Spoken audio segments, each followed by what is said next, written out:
I've got some news for you. That relationship that you have held on to for so long, the one that has caused so much grief and stress and pain, is not likely to ever change. But your life still can. There's no doubt that you've done all the things and tried everything you can think of to make it work, and none of it worked. So now what? That's what I'm talking about today. How to start creating peace for yourself when you finally realize that they're never going to change. It doesn't matter what kind of a relationship we're talking about here. Maybe it's a partner, a parent, a child, a friend. When you reach that point of realization that things aren't going to ever change, it can be a slap in the face. And it can spin you in all kinds of directions and leave so many questions. Can't I just try a little bit harder? What if they do change? How am I going to know if I'm doing the right thing by changing or getting out or letting them go? Or where do I even go from here? My friend, those are all valid questions and they are a normal part of the process. What so many I work with don't realize though, is that they actually already have the answers to those questions. You already have them because you've already given it time. You've had the same conversations over and over again. You've tried being kind and calm and silent and strong, and it just doesn't stick. Their actions, words, and the dynamics of your relationship never truly change. And that consistent inaction is your answer. That repetition of the same unhealthy loops and patterns is your answer. And as painful as they are to see, that's actually the clarity that you've been waiting for. When you stop waiting for the apology or the version of them that you think they're going to be that never shows up, something powerful happens. You finally find peace. Now it's time to understand that sometimes the most loving, freeing thing that you can do for yourself and for them is to back off and let go of what you wish they would be, what you wish things could be, and who they have the potential to be, and accept that who they're showing you and what they're showing you is exactly what they are. You've already given more time and grace and chances than most people would, and staying in this situation now doesn't make you loyal. It makes you depleted. People don't change because we want them to. They change because they want to. They change when they see the need to change. And they change because they care how their actions affect other people. Unfortunately, in most cases where there's a significant amount of dysfunction, the people do know what they're doing. They know it's wrong. They know what they're doing is hurting you. They just don't care. Or they just don't know how to stop. Or worse, they don't want to stop because they know what they're doing is benefiting them in some kind of a way. And if they stop doing it, they'll lose that benefit. So your backing away or stepping back isn't going to hurt them. But staying in that dysfunctional relationship because you're scared of what will happen if you do leave will only hurt you. Seeing someone as they are and accepting what they're showing you as the real truth and that they may never change isn't giving up on them. It's actually growing up. And it's choosing to see reality over fantasy. It's also choosing to value yourself at least as much as you value them. And that's a big deal. You're not crazy, you're not too sensitive, and you're not asking too much of them. In fact, you're likely someone who cares very deeply. And you've also been taught to bend over backwards, to accommodate, to please, and to absorb other people's stuff.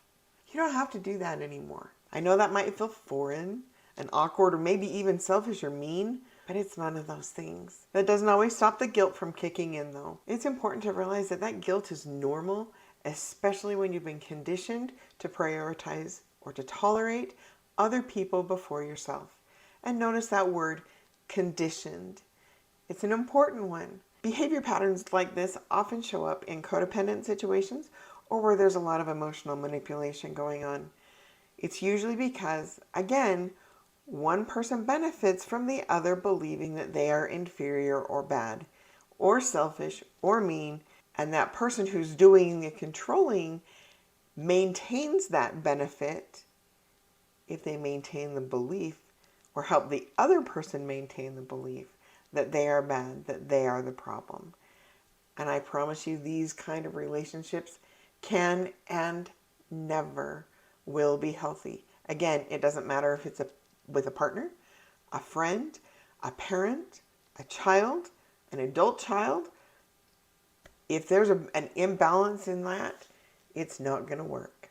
Coming to a place of acceptance also doesn't mean that you approve, agree, or even understand their behavior.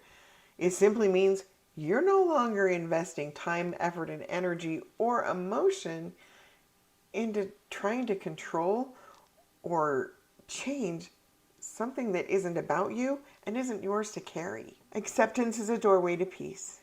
It's a moment when you get to stop waiting for the apology, the effort, the insights that may never come, and you get to start focusing on you and what you can do differently. It's also when you get to start giving yourself permission to say things like, this is who they are. I can't change that, but I can change what I allow, I can change what I tolerate, and I can change what I believe about myself, regardless of what they've said about me, regardless of what they've said about this situation. And I get to take back my power, and I get to move forward on my terms. Let's talk about what that looks like in practical day-to-day life, because it's easy to say some of those things sometimes, but not always as easy to live them. So taking your power back starts with 4 important shifts. And the first one is to stop explaining yourself. You've already said it all before. You've repeated it over and over again. And if they haven't heard you by now, they're not going to. Again, because they don't want to.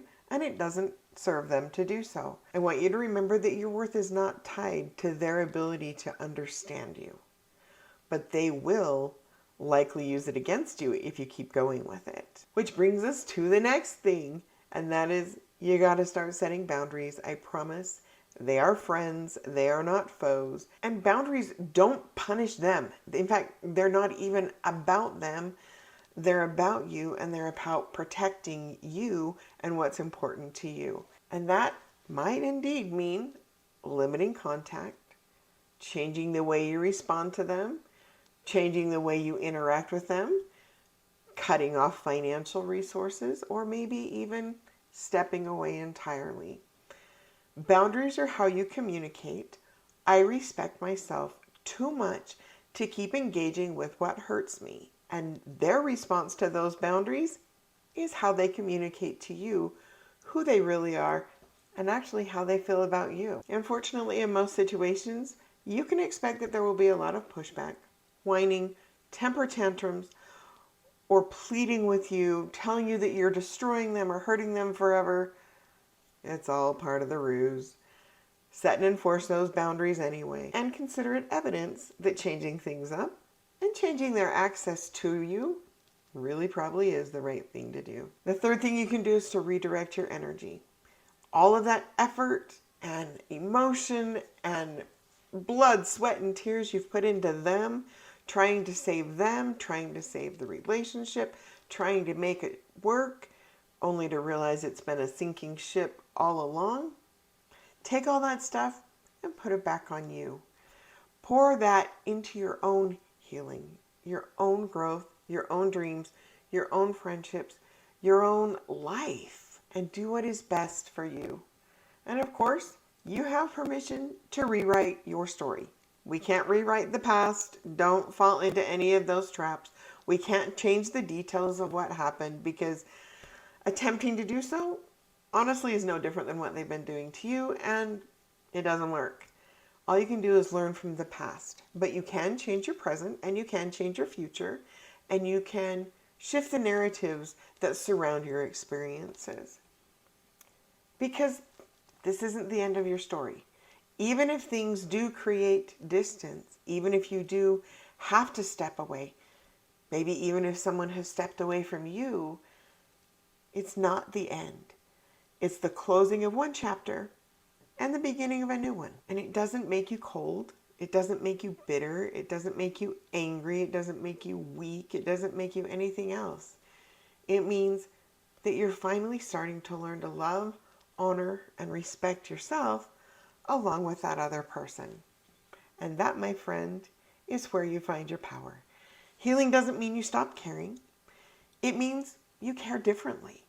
It means you get to learn to grieve what never was. You get to release what can't be, and you get to build what can. That doesn't mean it won't hurt, but it does mean that you are choosing yourself. Not in a selfish way, but in a grounded, maybe even sacred way that says, I matter too. If you stayed in one of those dysfunctional types of relationships, hoping things could change, wishing things could change, it doesn't make you crazy or stupid. It makes you human, and it speaks to your compassion. Now it's time to turn some of that compassion towards yourself, even if they don't like it. You can't change them. You can't rewrite them. You can't rewrite their story, but you can reclaim your own peace. You can reclaim your own power. And most of all, you can protect your peace.